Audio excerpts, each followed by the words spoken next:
சூரத்துல் பக்ரா வசனம் 51, 52, 53.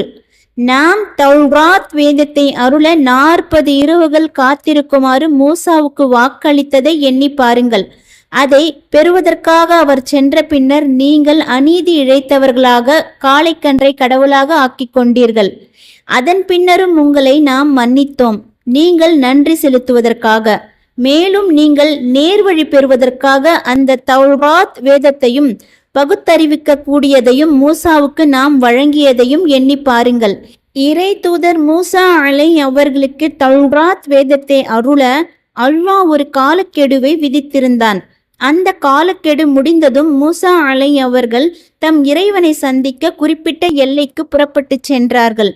மூசா அவர்கள் சென்ற பின்னர் இஸ்ரவேலர்கள் ஒரு காளைக்கன்றை சிலையாக வடித்து வழிபடத் தொடங்கினார்கள். பின்னாளில் இந்த குற்றத்தை இறைவன் மன்னித்தான்.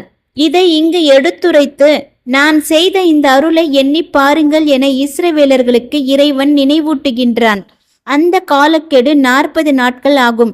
இதையே அல் அஹ்ராஃப் என்னும் 7ஆம் அத்தியாயத்தில் நாம் மூசாவுக்கு 30 இரவுகளை வாக்களித்தோம், பின்னர் அவற்றை மேலும் 10 இரவுகளை கொண்டு நிறைவாக்கினோம் என்று அல்லாஹ் குறிப்பிட்டுள்ளான். இது ஃபிரௌனிடமிருந்து அவர்களை விடுவித்து கடலில் இருந்து காப்பாற்றியதற்கு பின்னர் நடந்ததாகும். அடுத்து நீங்கள் நேர்வழி பெறுவதற்காக அந்த வேதத்தையும் பகுத்தறிவிக்க கூடியதையும் மூசாவுக்கு நாம் வழங்கியதை எண்ணி பாருங்கள் என்று 53ஆம் வசனத்தில் அல்லாஹ் கூறியுள்ளான். அந்த வேதம் என்பது தௌராத் வேதத்தை குறிக்கும்.